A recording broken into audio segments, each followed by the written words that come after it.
The world is a global village. And that's because information travels beyond boundaries. And on This Morning on ITV, we guarantee unbiased analysis on topical issues that will educate you, entertain you. So join us. Join us. Join us. Join us. Join us. Join us. Every Sunday to Thursday, 7 a.m. to 10 a.m. on your ultimate news and current affairs program on television. This Morning on ITV, TMI. Join us. Thanks again for staying with us on TMI on independent television with yours sincerely, Sonny Duke Okosun. Well, today, a major talking point, as I said a while ago, is on the Electoral Act number 6 as amended, 2010 as amended bill, which of course has been passed into law. There are key aspects of the amended bill, which of course will impact on the 2019 election. One of them being that card reader is a technology that is now sacrosanct. But our first take-up point on this discussion is to look at the issue of nomination. Of course, we know that it has always been at the discretion of political parties to fix nomination fees. In some instances, there are cases where people allege that political parties deliberately put up a very high nomination fee to scale other people and then pave the way for some individuals, in this case the money bags, to be able to get the nomination form. But today, that's going to change if the Electoral Act is anything to go by.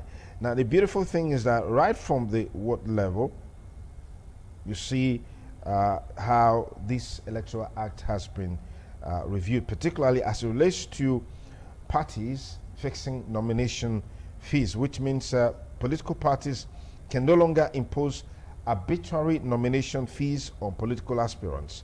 The bill passed prescribes limits for each elective office as follows. Now, for a ward councillorship aspirant in the FCT, is to pay the sum of 150,000 naira as a nomination fee, and then 250,000 naira for an area council chairmanship aspirant, and then 500,000 naira for a House of Assembly, 1 million naira for a House of Representatives, and then 2 million naira for senatorial aspirant, 5 million naira for a governorship aspirant, 10 million naira for a presidential aspirant. Yeah, I have with me in the studio already, always here with us, the youth leader, Khan Edo State, is also the youth leader, PFN Edo State. I'd like to thank so especially the senior pastor, Day Spring International Gospel Center, Pastor Phil Aroje. Pastor Phil, many thanks for joining us on the program. Thank you so much. Good morning. Thanks for having me. Okay. The president and founder of Pastor Coalition will be joining this discussion. I'm sure he'll be here any moment from now. But let's kick off. What excites you most about the Electoral Act bill that has been passed into law? Thank you so much. Like the point you highlighted is very critical to our election. That is the nomination fee. It's very, very important because you find in some cases in time past where nomination, in fact, precisely during the last presidential election, the ruling party, the nomination fee for the presidential election form was 27 million naira. And at that time, the president didn't have that money. According to him, he had to issue a check. An account he didn't have money, and called the bank manager to make sure that the check goes through. That's what he said, because he didn't have that kind of money. I'm sure if it was 10 million as it is now, he would have been able to sell 1 or 2 cows of his 150 cows, or so many of them, to be able to raise that money. So pegging it at 10 million is very, very critical. But something is very obvious here. The issue of the local government chairmanship in states and the councillorship in the local councils was not mentioned, because it's not under the purview of INEC to conduct or fix fees. It is the State Independent Electoral Commission. And I hope that the various state SEC take a cue from this and be able to also peg it within the same range. Okay. Some political parties in time past actually knew that this fee, the fees they were charging were very high. That's why in time past they would say for women it will be free. The form will be free. So kind of an encouragement, yes, or something. to encourage the women to participate. But be that as it may, I'm not sure any woman has won any tangible election executive position in this country. Despite yes, the free nomination fee. Yes. So that's really not the key issue for them. There was someone, I think there was one election where a woman contested and she had only one vote. It means even her husband and children didn't vote for her. Yeah. She was the only one that voted for herself. So this is very key. But even 10 million is a lot of money. 10 million is no joke. The president earns, from what we have seen from the Revenue Mobilization and Fiscal Commission, president earns about a million naira.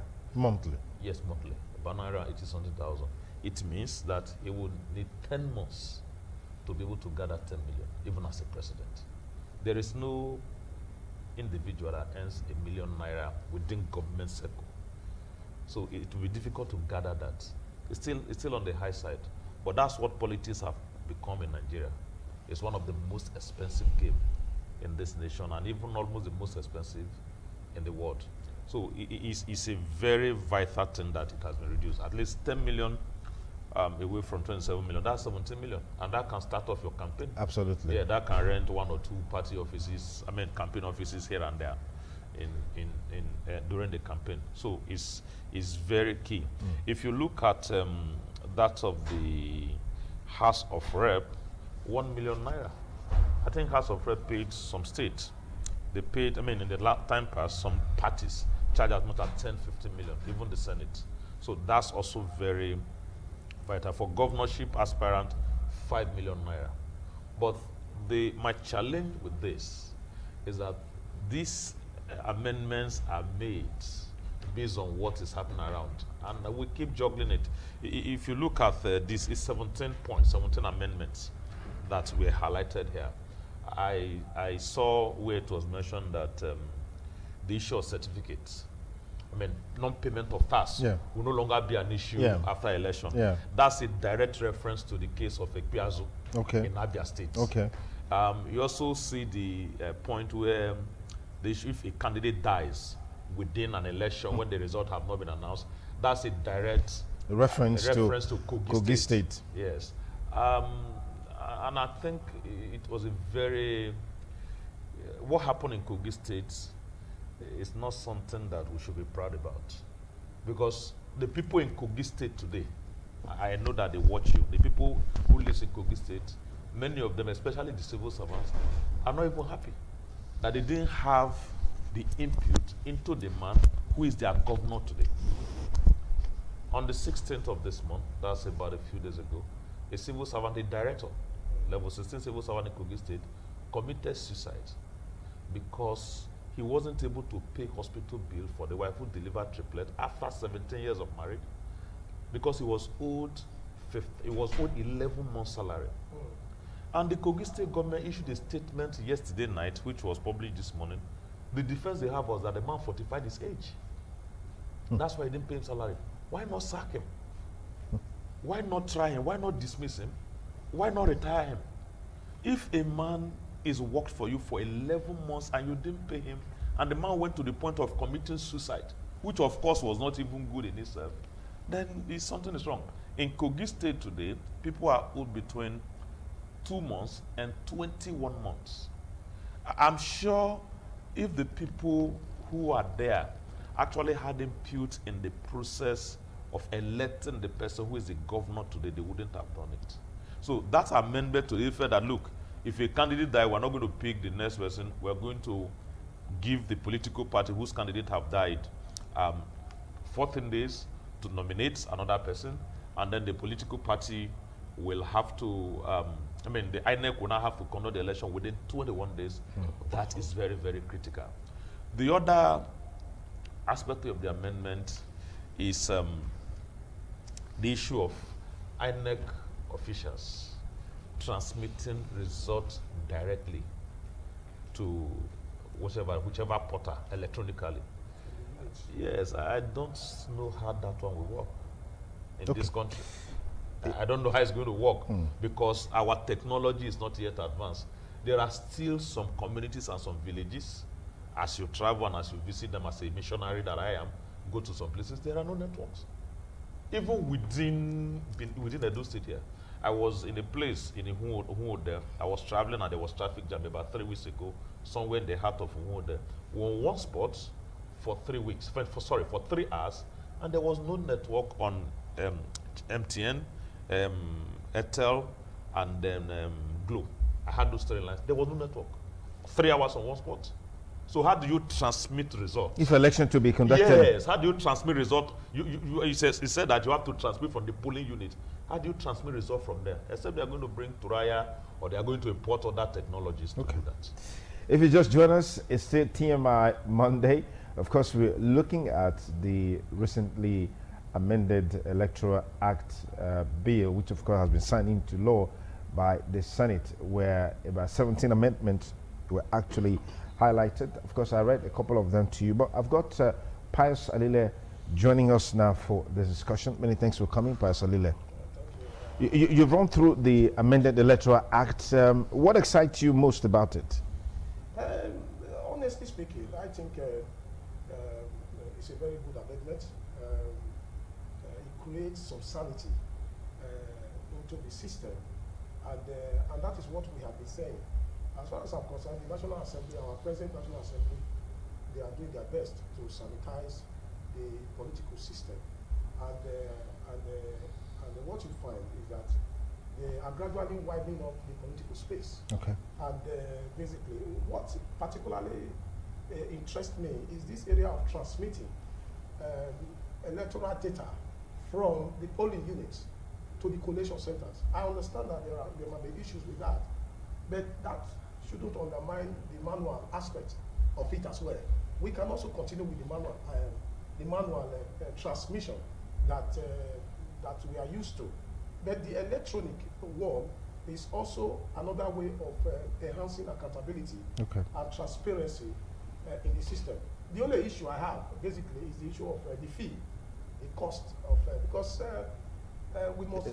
Is it the nomination fees now? Nomination fees. Okay. Of 150,000 for a councillor, a ward councillor, 150,000, and if you consider the other things that goes with election, I have contested election twice. I was once a councillor. So as of today, if you don't have at least 2 million naira, it will be difficult for you to contest a councillorship election, because apart from this nomination fee, there are other things that you will need to do.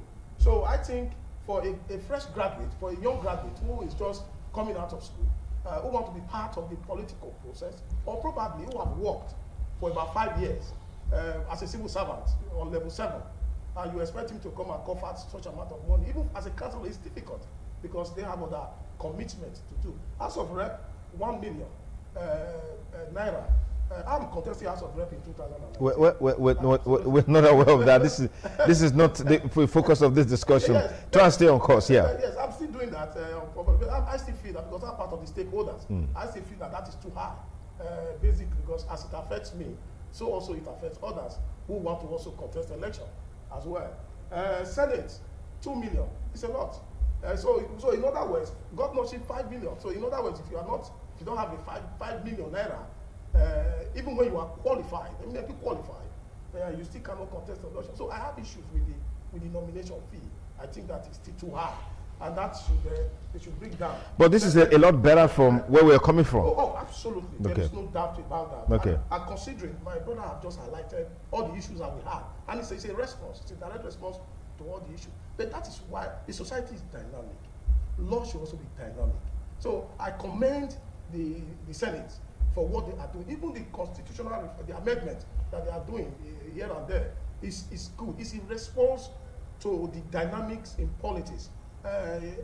Recent events have shown that we need the death of a governorship candidate in Kogi State. It's also, they didn't anticipate that such a thing from the time of election So the time of declaration of election, the candidate will just suddenly drop down and die. So it's in a direct response to all these issues. But that is what we keep saying, that our society is dynamic. We should be dynamic in our thinking. Okay. We should be dynamic in our reasoning. And you understand? So when people are agitating for restructuring, and they are agitating that we should respond to all these our issues that we are having, it's not out of place at all. Okay. And that is what the National Assembly have done here. That their response is, I think, is good, is fair, and I also very much believe that it has widened up the political space. And with this, in 2019, I very much believe that there will be a serious political revolution in this country. Okay. What do I mean? There will be opportunity for people to participate, okay, for new entrants to come in. We cannot keep recycling the same people and think that we are doing. I think the National Assembly, they are on course. Let me pause you there for a moment, yes, and then let's look at this aspect of the electoral, law in place already by the Senate, which has to do with the process of emergence of candidates.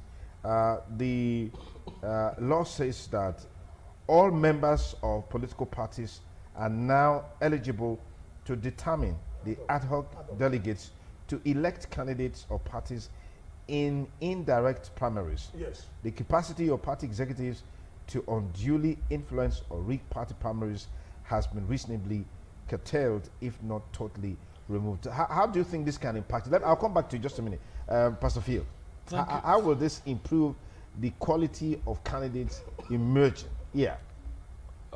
We're still in Nigeria. And with the benefit of hindsight, our political process still has a lot of loopholes where people can be manipulated. For as long as we place so much emphasis on naira and kobo, money, above integrity, above qualification, people can still be bought. Members of the political party, there are people, like he was saying earlier, that 150,000 is so much because there are so much other things to pay to settle the godfathers and settle the other persons around. So even the political party members have their heads. They have the leaders who can also still influence them and tell them who and who to nominate and all the rest. What this means is that the candidates are now going to spend more money because the money now have to go around to many more people instead of the few delegates. It's not the delegates. There are elections that take place and people who are delegates for the primaries buy cars and build houses after the primaries across the nation. So it's like that. So the candidates are going to spend more money in getting their nomination because the people they have to spread the money to are much. I can assure you that most political parties are not going to comply with this nomination fee. I can assure you with that they will take the 10 million in the eyes of the law for the presidential election, but they are going to indirectly introduce other fee. You may not have administrative fee, you may not have processing fee, you may have expression of interest fee.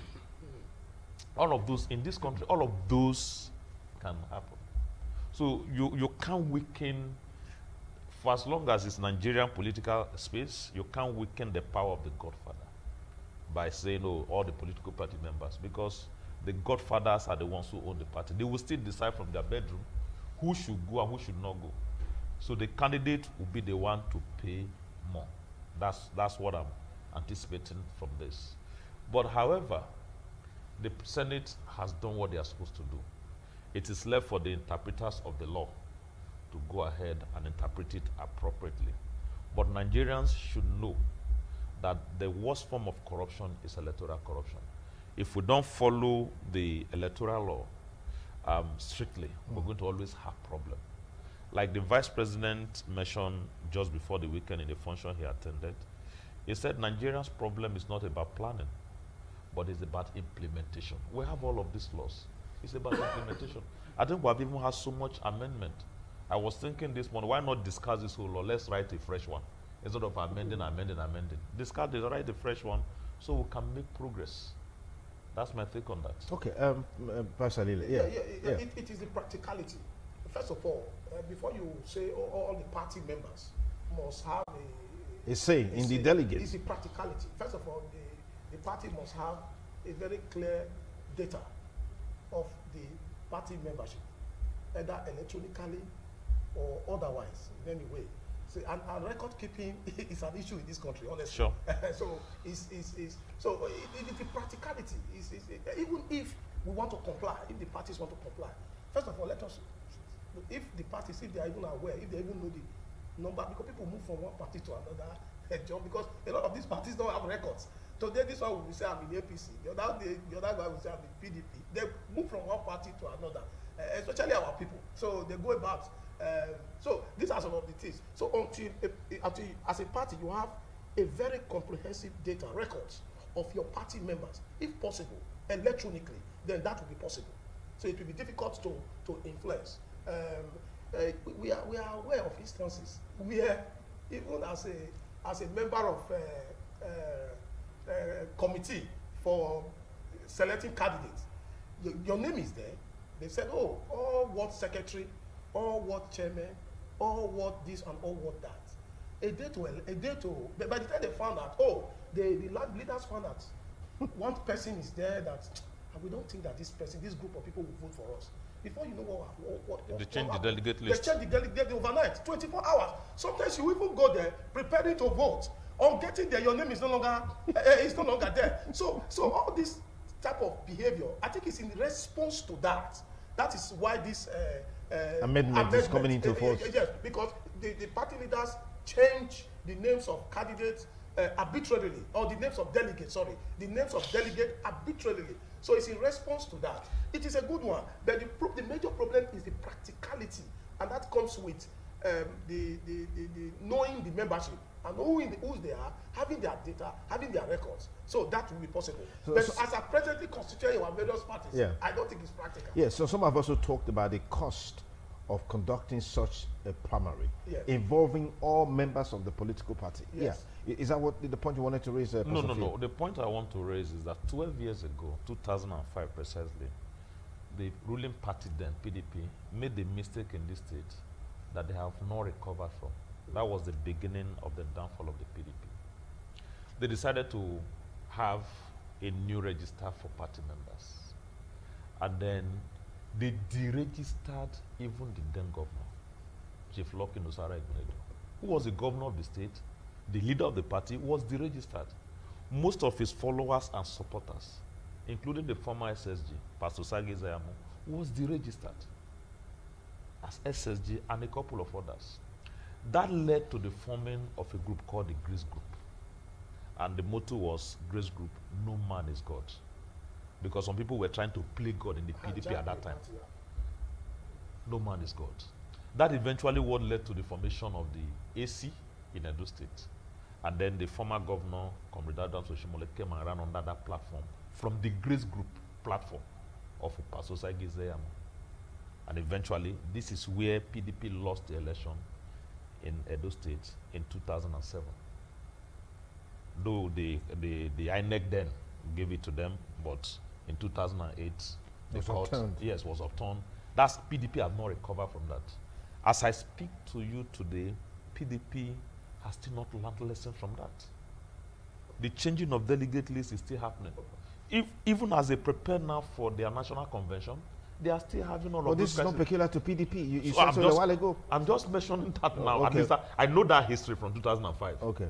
Even in Anambra State here, as we talk now, we still have two factions of PDP, where election is just 3 weeks from now in Anambra. So they haven't learned from that. Ditto for all other political parties. Neither has APC. APC is just like 3 years old. I don't think they have even known anything, talk less of learning anything. So the politicians who are the drivers of this whole process haven't learned so much. And if they don't, it will keep taking us backward politically. And we ought to have gone beyond this point. That's my take, sir. All right. You probably want to add something to that. I think I am happy with what is happening in terms of what the National Assembly is doing, trying to resolve all these issues. We have so many issues in our political process. Our political process is being operated like a secret court, where few people are just determining our political future. There's no political participation. There's no dialogue. There's no consultation. Every ingredient of democracy everything that has to do with promoting democratic values and not just being entrenched. But that is what they are trying to do. And I'm happy that they are doing it because obviously I know there are going to be one or two challenges as we progress, but they are there. This is the standard. These are the standards. The standards have been put there. So it is good. They are also trying to place the power on the people, the people that matters, not just the leaders. So that is in response to that as well. They want to make sure that everybody is involved. So therefore, if you want to contest the election or you want to represent your people, go to the grassroots. First of all, go and talk to them. You must be accepted there. The issue of imposing candidates on people, and we've had instances where a lot of our people have voted against their party as a result of imposition. You see, so with this is to minimize such incident. A situation where party impose unpopular candidates on the people. Even the people are saying, we don't want this person. He's arrogant. He's this, is that. He doesn't even come to us. We don't even know him.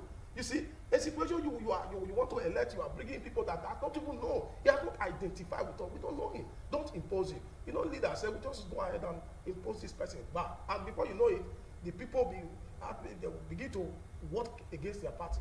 Okay. So a lot of people have won election as a result of protest votes. Yeah. So these are that just happened recently in Osun State. In Osun State, it just happened. Yeah. So it's a lot of protest votes. It's all happened in PDP, and I agree with you. PDP have not learned anything. We also know that the APC is still crawling. It's just barely 2-3 years, but PDP have learned nothing. Okay. From it. So we are happy. Okay. Now let's look at another very critical aspect of this amendment, which is the use of card reader. I mean, in the last election, it was a major topical issue. In fact, it was another issue that was always a point of reference in some of those election petitions tribunal, and we'll remember exactly what happened on the account of use of card readers in election. Let me get your take on it, Pastor Lile. Yes. We had issues before where the card reader wasn't reading. And we had some remote places where the card readers couldn't read. And we also have issues where some governors didn't even find their name on the data when they try to thumbprint and everything and produce their thumb to. So we have issues with that, but it's been perfected gradually. You know, when it comes to electronics, when it comes to technology, yes, there might be one or two issues. Technology all over the world, it's not 100% proof. But however, with time, they will also begin to perfect it. But it has created a little bit of sanity. It was the issue of ballot snatching, the issue of manipulation of results, the issue of impersonation, the issue of double voting or multiple voting. People will just leave one center, run to the other center to vote. They vote here. Then in another 20-30 minutes, they are in the other voting center to vote. That has reduced. So the issue of multiple voting is no longer being reduced because you capture them easily. And when you go to another polling booth, your name will appear again. You just voted. So where are you coming from? So all these things, these are the irregularities that have characterized and bedeviled our political system, especially our electoral system. This has been the issue. The issue of candidate has actually minimized. I want to tell you the truth. If not the efficiency of the card reading system, I don't think it would have been possible in this country where a sitting president will be dethroned. I don't think it would have been possible because manipulation and using the powers that be and all the instrumentality of incumbency would have come to play. But this time is becoming very, very difficult. And that is why you see a lot of them are trying to work hard now. A lot of them are trying to, because they know that the system is becoming fairer.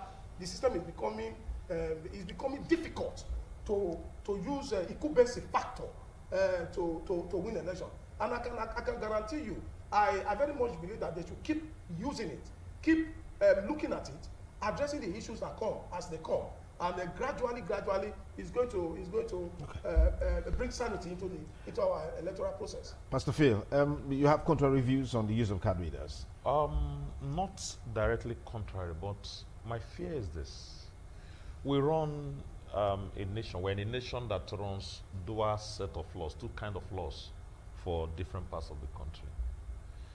During the last general election, whereas card readers failed in most parts of the South and people were denied access to voting, in the North, when the card reader failed, they did manual accreditation. That's why a state like Kano, the APC had 1.8 million votes. The difference between the vote of President Muhammadu Buhari and former President Goodluck Jonathan was 2.5 million. And those different came from Kano and Kaduna states. And those were places where card readers failed and the people did manual accreditation. But in other parts of the country, where card readers failed, especially the South, people were not allowed to do manual accreditation. If you will follow it to the letter, I don't have any problem with that. Because if you look at that provision or the amended section 2 there, it said any INEC official, that's the presiding officer, who do not transmit the result, they accredited the data of the result immediately, will go to 5 years. I mean, will be liable to 5 years imprisonment without an option of fine. That's a very difficult one.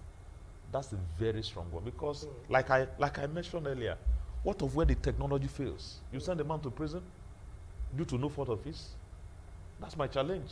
If you will apply this law just plain, both for the North and the South, so be it.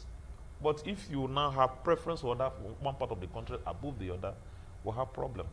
At the annual conference of the Pentecostal Fellowship of Nigeria in February this year, Edo State hosted, it was the 14th annual conference.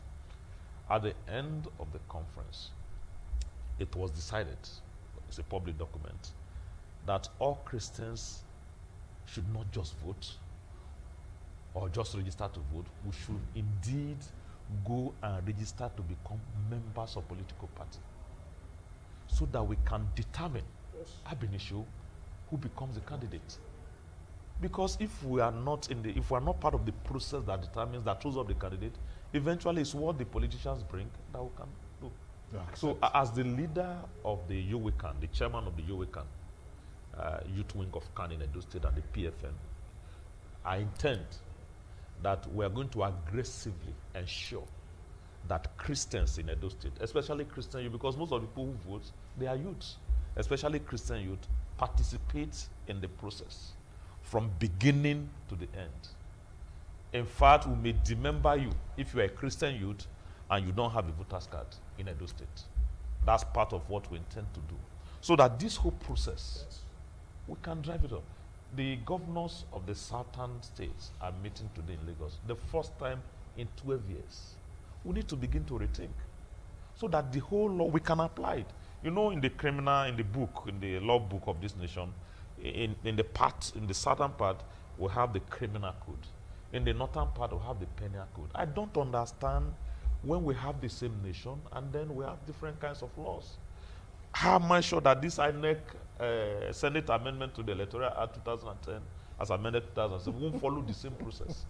So that the man in Meduguri or the man in Sokoto will not have preference over the man because he can't read over the man in the Benin or the man in Rivers. That's my fear. All right, let me get Pastor Ali there. I agree with Pastor Phil. The truth of the matter is that where you are using technology, when the technology is novel, when it's new, even in an organization, you must not completely do away with the manual aspect of it. It's gradually.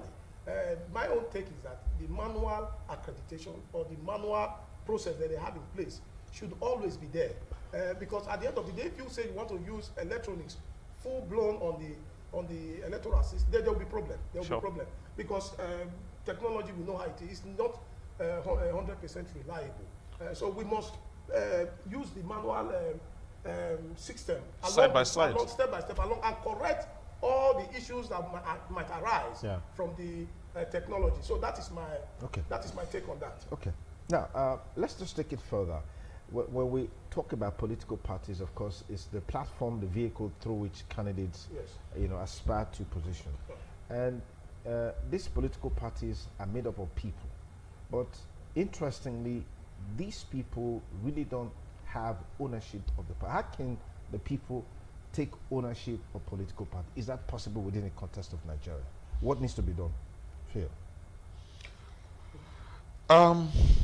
The funding of any organization matters a great deal.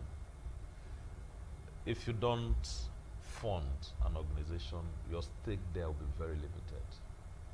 Our political systems in this nation are very expensive. For example, INEC will tell you for you to be registered as a political party, you should have offices in all at the Federal Capital Territory and in almost all the state capitals. Where will you find money to rent offices? So you find that a few money bags, a few individuals will bankroll this, and they own the political party. The constitutional amendment that have not seen the light of the day, yes, talked about made provision for independent candidates. If that one had been signed into law, we have that, it would be much better. But to have a political party where a few individuals are funded, people are supposed to fund the political party, people are supposed to pay dues.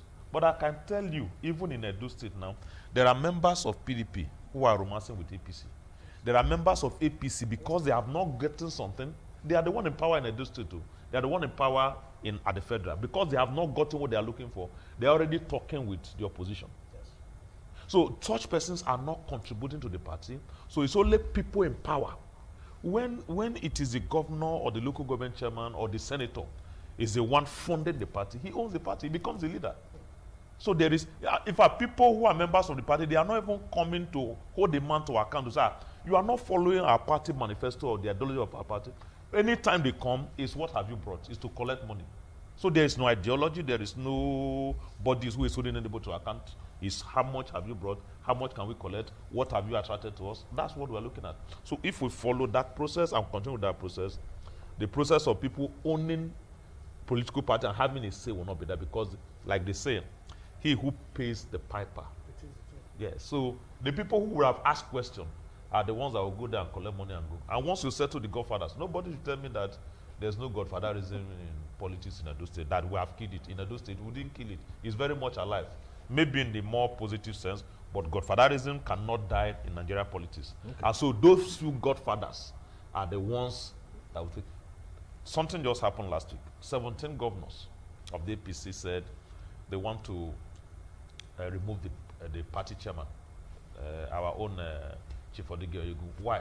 Because they felt that it's only very few persons, few governors who are close to the president, that he's relating with.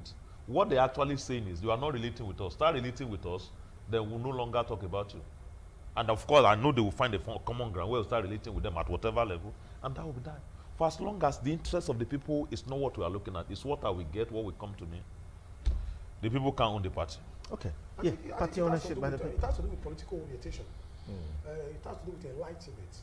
You cannot expect it. But you know, we've had a history of our political development where we had party members paying dues to fund parties. That's what I'm saying. That's where I'm coming. That's where I'm coming to now. That it has to. People must be enlightened. People must be cultured. People must be told. People must be informed. You cannot expect a market woman who is a member of a political party to understand the reason of donating to a political party. Many of our members, many of the people who are in political party are not enlightened to understand the role of party politics. You understand? They need to be enlightened, they need to be told, they need to be informed. And as a result, they need to also understand that as a member of a political party, you are contributing to the society. So it is not, it is not about what you will gain, it's about a public service, it's about community service, because when you are able to entrench this, when we're able to contribute to your party, and your party gets to power, they will also develop the society. You see, so there are so many political culture, or so many political practices that are bad, that have been entrenched. Some of them, just as I said before, is become normal to them, that we are not supposed to fund parties. Parties should go to national headquarters and bring money. As if there's a tree germinating and generating so money when you are there. telling the common man who is having a zonal meeting or ward meeting, telling him to come and donate, he will tell, what about the one that is coming from Abuja? You understand what I'm telling you now? Because he doesn't understand what you are saying. So you cannot gather people together and say they come and donate for a political party when they are not contesting any election. So these are the things. And that is why, and it's also affecting, that is why a lot of political parties also look for candidates who will help in also funding the party to some extent. And so, okay, and that is where you don't have room for somebody who, if you are struggling, you don't have money, so they will tell you, no, because how are we going to fund the campaign? You see, the party don't have their own money to bring out to fund you. So these are some of the, and that is why it's becoming very difficult for some of our leaders to also hold the elected people accountable as well. When they overspend, and some of them go to borrow money and you are not telling them that, oh, people are not, you are not doing this, you are not doing that. So these are some of the issues that we are having. But I want to say that we need to enlighten our people about this political culture, the right way to practice politics. So we need to let them understand that this is the way it's done, even if it is 10 naira a month, even if it is 20 naira a month. In abroad, members contribute, members pay because they understand, they know. It's all about not too much education. It's all about enlightenment. And political parties, candidates, or those who are interested in politics and those who are contesting in their various meetings with groups must say this, that you are the owners of the party. You understand?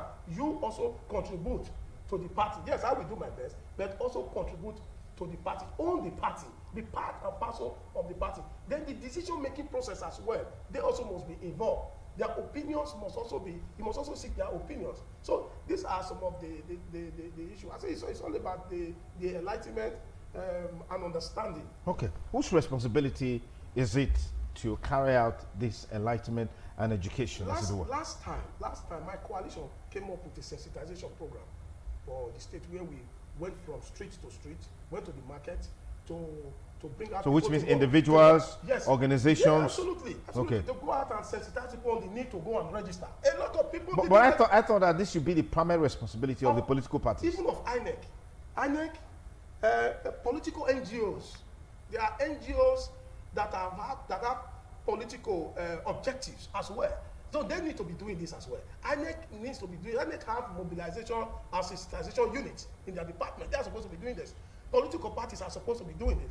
But political parties will tell you, we don't have money to do that, because I know what it costs me to mobilize my coalition to do that. It's not, you don't just send people out to go and mobilize without giving them water.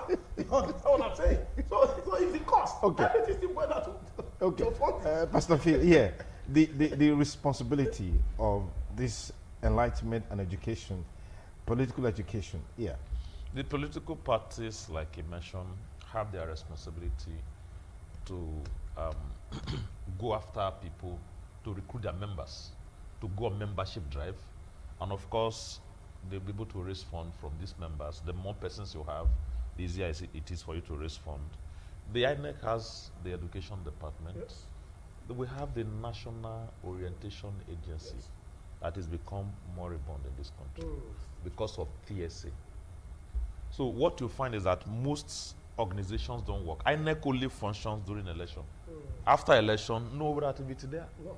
In fact, sometimes the vote for political education may not even come till 2-3 days to the election.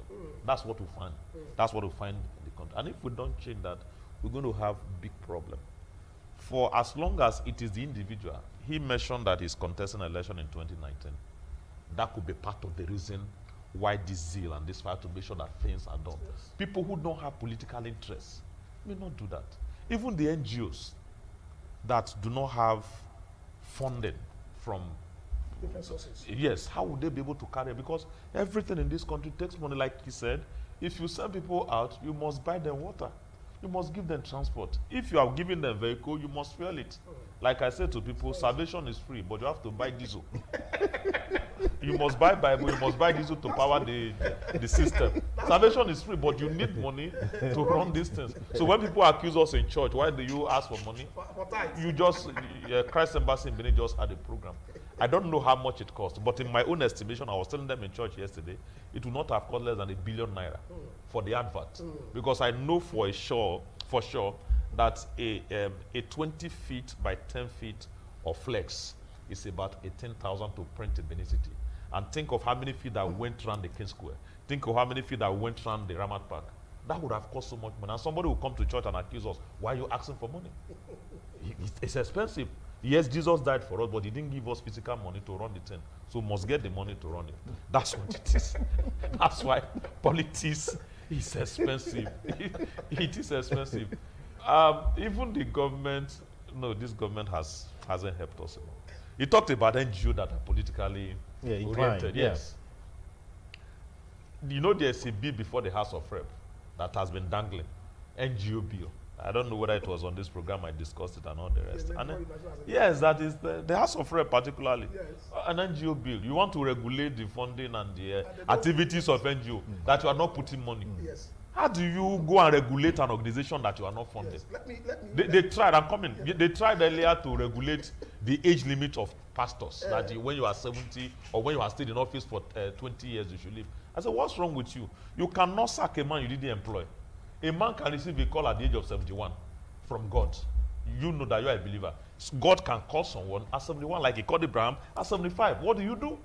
So they just leave most important thing. Fund your organization. Fund FEMA so that FEMA can fix road. Fund National Orientation Agency so that they can begin to enlighten Nigerians and then bring out the timetable now for election, and then we can know. Because 2018 or 2019 is not forever. No. It's not eternity. This is October of 2017. By this time next year, we'll be in the heat of the campaign for the election that will take place in February of 2019. And nothing seems to be happening. So federal government need to fund its own organization before you can even ask political parties or individuals to fund. All right, Pastor Lile. Yeah. Let me tell you. Sometimes when they do things here, you just laugh. You just laugh. Now, in the United Kingdom, every church is regulated. Every church, I have a church in the United Kingdom. I'm an ordained pastor with the Redeemed Christian Church of God. Let me tell you, every church is registered. Every church is regulated. You understand? Every year, we give our accounts, our church account, to the Charity Commission of the United Kingdom. But let me tell you what they do, that they don't do here. Every £1 that you give to my church in the United Kingdom, I get 25p back from the government. You understand? As a tax refund. So if I can justify that you are working and you are a member of my church, and every month you pay £1 as a donation to the church, at the end of the year, I will go back to Charity Commission with my envelopes and with all my account details of my members. But we have data there. You submit it to the Charity Commission. Out of every £1, you imagine. That is why a lot of big churches over there are very rich. Go to their Charity Commission, their account. It's a public document. It's not a hidden thing. My church, if you go to Charity Commission's website, you will see my account there. It's a public document. It's not hidden. It's not hidden. Yeah. But the truth of the matter is that what the government here, or the regulatory agencies, or the National Assembly is not telling the NGOs that they want to regulate, is that in the advanced countries, because they always make reference to advanced countries, that these things are being regulated here and there. But the truth of the matter is that government are also funding, government are also contributing to those churches. They are contributing to those NGOs, because churches are regarded as charity over there. They are regarded as NGO anyway. So they also give money back at the end of every year to the churches. Okay. So the question we should be asking, what is the government doing? You cannot expect a church. No, they want to collect from us. You want to collect, you are not giving back. So I think that is... okay, I just allowed that to run because Pastor Phil brought it in, even though it wasn't the focus of this discussion. But I just allowed him to run. Now, as we conclude, I just want us to look at the PDP is preparing now for the emergence of new executives, particularly the chairmanship. Globally, we've seen a trend globally where the age of leadership is reducing by the day.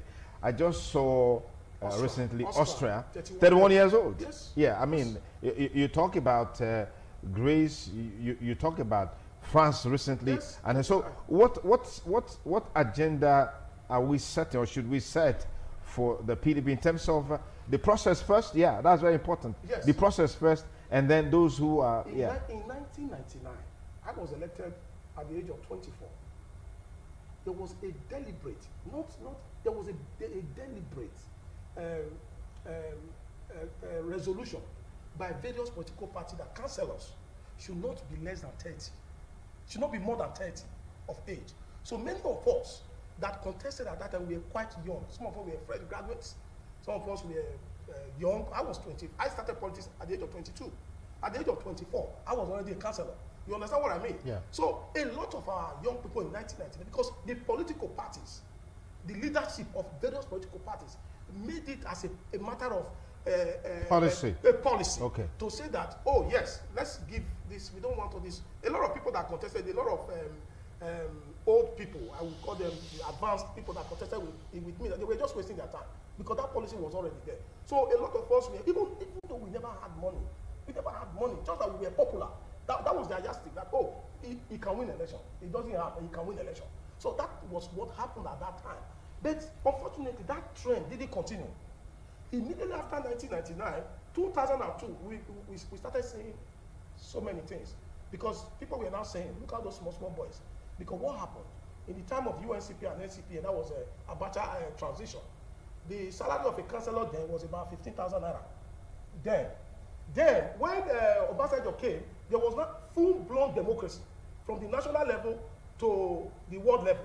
So Obasanjo now started monetizing so many of the benefits of elected councillors, of elected officials, and that was how the salaries and the pay of councillors, that was how it all went up. So they were now telling us, look how these small boys. We didn't know that there was money that here. they're going to. We know that we have sent them there. Look at these small boys receiving almost 200,000 now. So partly that became disgruntled. A lot of them became very angry. You understand? So and they were determined to correct that. And they corrected it. According to them, it was abnormal for a 23 or 24 years old. To be earning so much. I remember one of my professors at the University of Benin that are challenging me, what have I contributed to this country? that I've been a professor for 10 years. I'm not receiving what you are receiving. So he asked me to, so I challenged him I should go back to his village and contest election because it's difficult to win an election. You understand?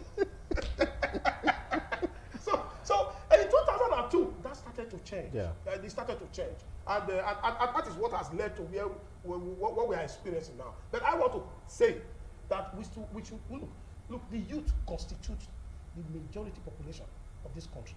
We are wasting we are calling them criminals. We call them all sorts of names. You understand? We are not giving them opportunities. I want to say that all councillors should not be less than 30.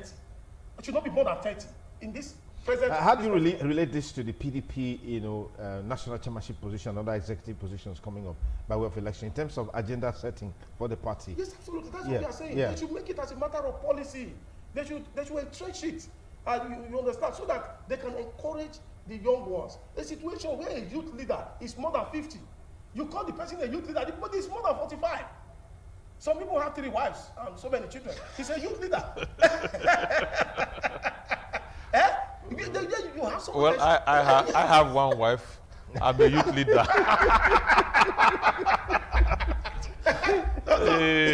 So the point is that when you are talking about a youth leader, look for a vibrant young person who is still very fresh, who is vibrant, who is strong. You also have so many years ahead of him. You understand, to contribute to our economy. What I was able to do in 20 years ago, I'm not able to do them now. You understand? Because of age. Yeah. Also, age is set in. Okay. So also, if 20 years out of this my age, I won't be able to do what I'm doing now. Yeah. So let us begin to consider that. When people still talk about re-electing Buhari, it's ridiculous. Okay, no, it's ridiculous. We're going off track. Personally, that's left for the party. It's the decision. No, it's left for the party to decide. The world is just changing. Yes, in this society, the world changed, and we remain aloof. Let's leave it at that. Of course it is. But we know that as far as that is concerned, it's the decision of the party who will become if Buhari is continuing, whatever is going to happen. That's their business. Yes, Pastor Phil. Just to actually mention that in 1976, General Obasanjo sworn in Colonel Buhari as the Minister of Petroleum. 41 years after, he is still the Minister of Petroleum. My goodness. Check the record, sir. Thank you, sir. 1976, he was a colonel in the Nigerian Army. He was sworn in as the Minister of Petroleum. Yes. And then 41 years after, the same man is still the Petroleum Minister. My goodness. Paul Biya, right from when I was in primary school, the president of Cameroon is Paul Biya. At that time, the Cameron or Macron, the president of France, wasn't born. Now, for Biya, Cameroon is a francophone country, so they have direct relation, direct bearing with France. Yes. So he now goes to submit to him. a young man who was not born when he became the president of Cameroon. He's still the president. The young man was born, and then he has risen to become president of France. That's where we are. But my fear is this, is that a few youths have been tested in this country, and they have not delivered. A practical example is the governor of Kogi State. That's true. The only justification he has for not paying a man 11 months salary is that he fortified his age while left him in the service. He's a youth. He's maybe about 40 or so, about 40 or 42. He hasn't delivered. He hasn't showed capacity to be able to manage his emotion, regardless of managing a state. That's my fear. Would that be justifiable just because of one No, instance that's why, to say he hasn't delivered? That's a sweeping statement. That he hasn't. He hasn't. No, that's a sweeping statement. He hasn't. And it's also very subjective. He's been there for almost 2 years, and they have been doing one screen or the other in his state. It's a neighboring state here. Whatever happens there has a direct bearing on Edo State, because people from Edo North has similarity with people from Kogi State. That's on that side. The PDP has said, the former president said, look, if we don't get a democratic chairman, then the PDP will die. So it is left for them to decide. It is in this country we'll find a youth leader of PDP, like he mentioned, 60 years old and all the rest. Not that they are there to provide mentorship. I'm in CAN and PFN as the youth chairman of CAN, and then the PFN leader to provide leadership and mentorship for the next generation. Yes. That's why I'm there. So we need to find people. The PDP, they need to reinvent themselves. If these elders and these people, ancient of these ancestors that has been there have not helped, then we need. They just call them political ancient of days, political ancestors. Yes. Okay, living political ancestors. Okay. I was wondering why somebody like Bode George, Can you imagine? was looking for to be chairman of PDP. But he has a right. He has the right to be. He has a right. But that's not what we need now. If PDP does not reinvent itself, it will die. It will, naturally. And I need to also cancel the APC. Okay, Dele Momodu wrote an article about 2 weeks ago. About 2 weeks ago. I was doing permutation on how that the PDP can pick a young northern candidate to challenge APC if the APC represent Buhari. That's a permutation. And that's an insight. It's a prophecy that the PDP can work with. Get a young person. Thank God for people like Atiku Abubakar, for all the other people that are there. They've done their best. We need younger persons. We need the Samson Osagis. We need the Aliles. We need Tabuas. We need this person. I'm not talking of people who have not been in politics. Yes. I'm talking of people who have been there, but they are still young. People in their 40s, early 40s, late 40s, late 30s. We have 4 of them now in this world. The president of Canada is 44. Macron is 39. The Austria 31. And then one other country is 33. They are there. We can find such vibrant persons in this country. There's a new satellite TV station, I will mention the name, that was launched on the 1st of October. The owner, the chief executive, is about 38. The young man who has floated that TV station that wants to challenge the main one in this country, a satellite TV station, is 38. 38. Is from Imo State. So we have young Nigerians that can do. But because politics is dynamics, let's find a few persons who have been there, who have the experience, but who are still young at heart. And PDP should take a clue from there. If you keep recycling political deities and ancestors, and you don't want to retire them, of course, they may go into oblivion. All right. I told my people, Okosu, that if you know that 17 years ago when you elected me, and I didn't perform, please don't vote for me next time. We must punish people who we have given opportunities before. It is not a right, it is a privilege to serve. Because anybody that have served before or failed the people must never be forgiven by the people. They must be punished politically. Do you understand? Because that's we'll forgive them, but we'll not re-elect them. No, sir, we'll forgive them spiritually. Forgive them spiritually. But we'll not re-elect them. We won't trust them to go again. The only way we can punish them is not to re-elect them. Yes. Because when they know that there are consequences, people who are just. Okay. You understand? They will adjust. Okay. We are talking about Kogi State government. It's not performing. We know that. he should be punished. That's by your assessment. Yes. That's by your judgment. Yes. Yes. But there are those who will say No, it's it's the what best he thing. said. Hold Yeah, on. There are those who will say it's the best thing Yes, to have happened to the state. sycophants around- No, you are calling them around- sycophants. Yes. You're calling them sycophants, and then they will call you opposition. You know how it is. I'll say you are corrupt. All Corruption right. is fighting Thank you back. very much, gentlemen, for your time with us on the program. That's how it's been on our discussion segment on TMI Monday. We hope you enjoyed it while it lasted with all the useful insights and ideas that came forth. We're hoping that in the build up to 2019, we'll have more of such discussions. But most importantly, you need to realize that you are a key factor towards reinventing Nigeria by taking ownership. Get your voter's card right if you don't have one. You misplaced it. I mean, in recent time, we saw INEC doing some voters card revalidation exercise. Did you use that opportunity to get your card? If you didn't, of course, you still have more time in the build up to 2019 to ensure you have your voter, because that's the only way you can actually determine what happens in your constituency, in your local government, in your state, and even the country in general. There are a whole lot of issues flying in social media, quite interesting, but we'll keep our fingers crossed. Gentlemen, I want to thank you for coming on the program. Thank you, sir. I'm sorry for coming late. No, it's okay. I understand. It's not usual with you. Let me say that. Pastor Phil, thank you so much for coming on the show. Appreciate it.